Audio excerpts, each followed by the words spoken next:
What's going on, hikers? In today's video, I have 7 more myths that you should not believe about backpacking. I actually did an original 7 myth video, and a lot of people seem to really enjoy it. If you haven't already seen it, I will link it at the end of this one and you can check it out.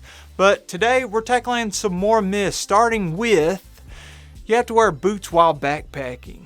Now, when I first started, that's exactly what I thought. I went and bought me a pair of Merrell boots. And then come to find out, for myself, there's much more comfortable options and just a better fit in general for what I'm looking for.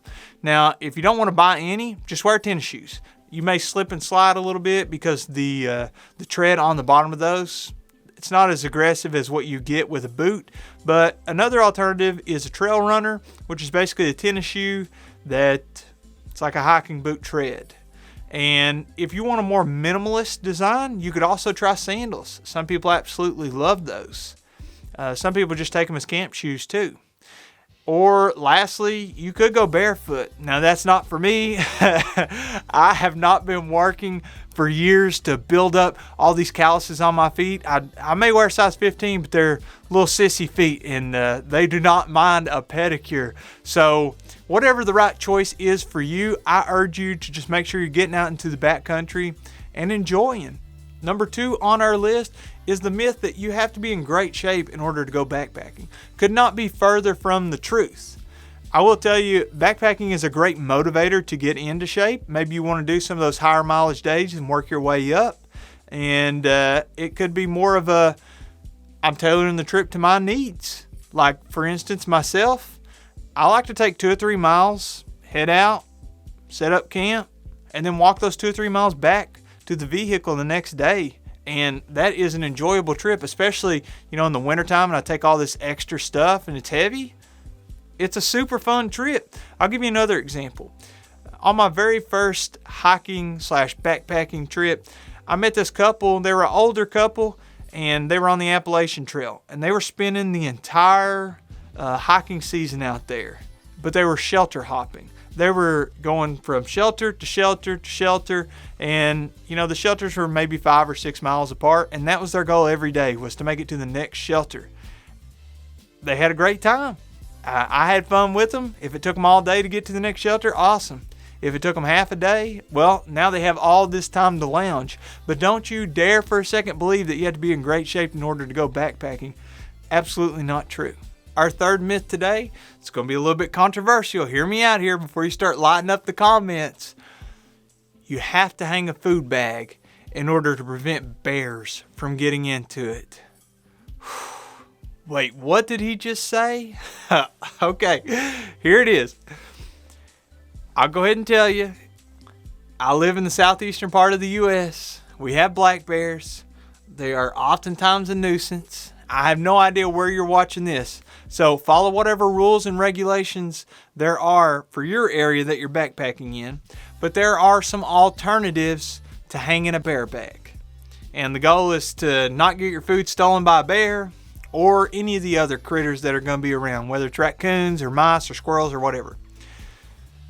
One alternative is an sack, I think is the way to pronounce it.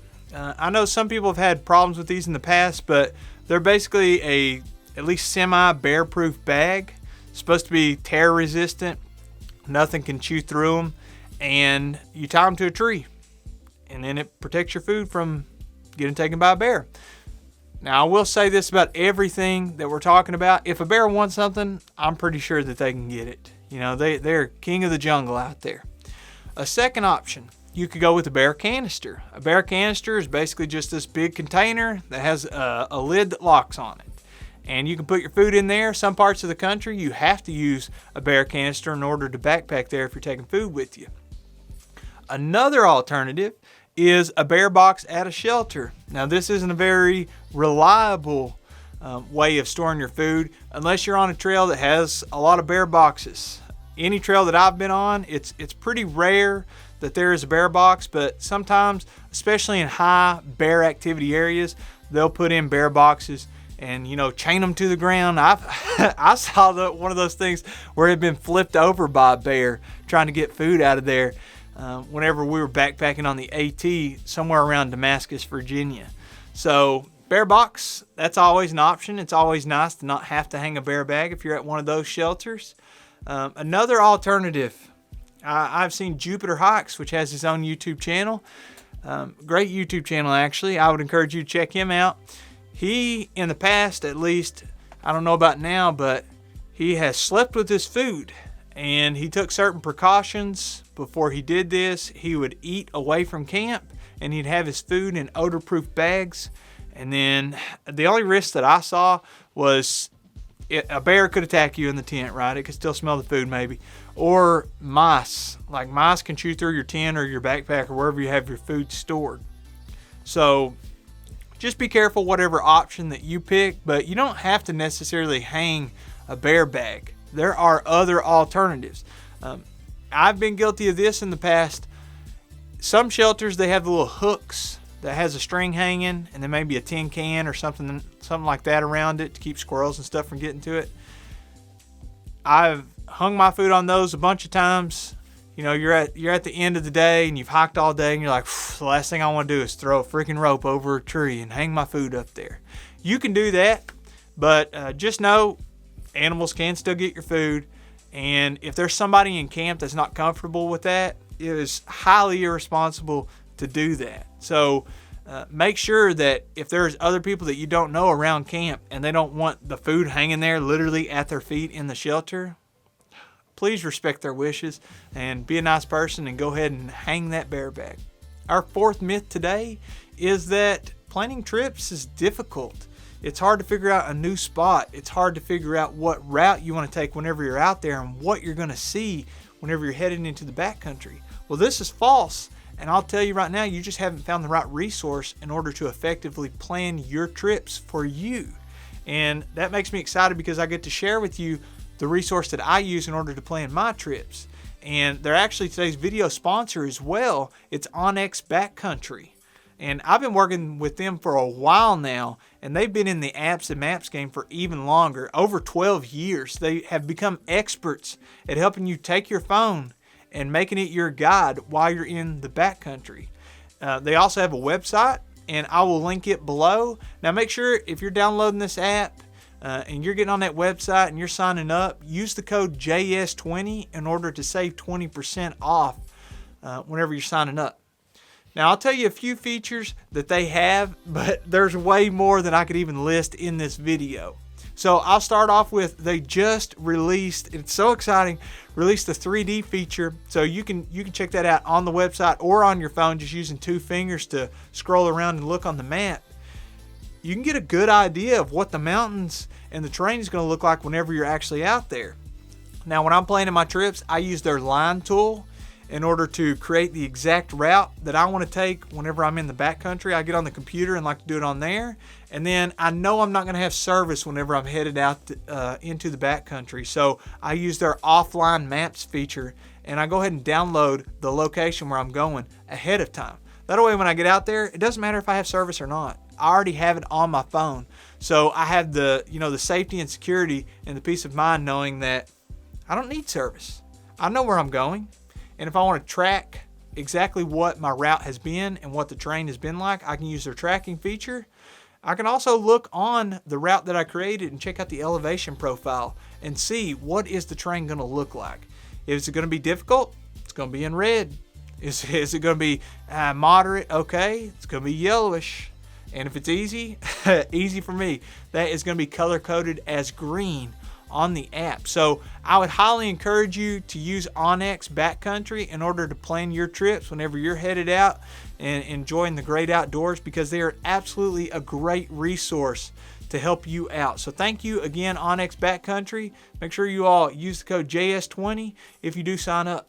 Number 5, this myth, another controversial, cotton kills. Now I will advise you against wearing cotton whenever you are backpacking, unless maybe you want to wear it for comfort around camp, because I literally take a cotton shirt with me pretty much every time that I head into the woods, but I don't put it on until I get to camp. And the reason why is cotton, first of all, I will get chafed personally if I'm wearing cotton, underarms or around the groin area. No good for me. but also it loses its insulation value whenever it's wet, and it gets really heavy too. But there are exceptions to this. I know now his channel name is Deadpan Nemore. It was Nemore's World, and he thru-hiked the AT and has done a ton of backpacking. He likes wearing jeans. He has found like a cotton synthetic blend, and from the videos that I've watched, he wore those pretty much all the time backpacking, go out there and do nature photography and all of that. Some people backpack in jeans and a t-shirt. Even though I would advise against it, you can do it. My father-in-law actually, shout out to you, Glenn, if you're watching this. He is in my original videos, and every time I've been backpacking with him, he's worn jeans and a cotton t-shirt, and he has survived. And we had a great time. Sometimes we got rained on and his pants were soaking wet and super heavy, but you just keep trucking on. So you can wear cotton in the backcountry. Like I said, I don't advise it, unless kind of around camp and that kind of thing, but it is doable. So if that's what you got and that's what you're going to wear, head out into the woods. Number 6 on our list today is that backpacking is just too primitive. I'm not going out there. I'm going to enjoy my air conditioning and heat at home. I'm going to watch some TV, maybe get in the hot tub, and I'm not going out there digging a hole to poop in and sleeping on the ground. Are you crazy? Let me stop you right there. Backpacking doesn't have to be so primitive. If you don't want to squat over a hole and poop, you can take a poop hammock. I've talked about that in the past. Actually, in the description, I'll link all the gear that I take that helps me stay more comfortable, and feel free to check any of that out and see if it's something that you like. But just know, backpacking doesn't have to be primitive. Some people think that you have to be absolutely disgusting and you're like a homeless person out there. I would argue that if your bed's not super comfortable, laying in a hammock may be a little bit more comfortable for you once you figure it out, once you dial it in. I know some people that they take biodegradable soap and they have their little washcloth, and they got a whole bath routine that they do every single day whenever they're out there, and they stay fairly clean. So please don't let backpacking scare you off thinking that you don't get to enjoy the luxuries of home. Now, to a certain degree, that is true, but there's a lot of things that you can do to make it so comfortable that you'll absolutely love it. Our 7th myth today, this one I got from a comment, and it still cracks me up. I laugh just thinking about it. It's the myth that having a YouTube channel makes you an expert at backpacking. Totally not true. I don't consider myself an expert at anything, and I think there's very few experts in pretty much most fields. So everything that I give you, all these little hacks and tips and tricks, and take you along for experiences and stuff, there is no reason to think I'm an expert on it. I'm just sharing the things that I've learned and the things that work for me and maybe work for you. So I want you to comment down below any other myths that we should tackle that you know about backpacking. If you've enjoyed, make sure you give me one of these, subscribe to the channel, and click the notification bell for the latest notifications. We'll see you in the next one.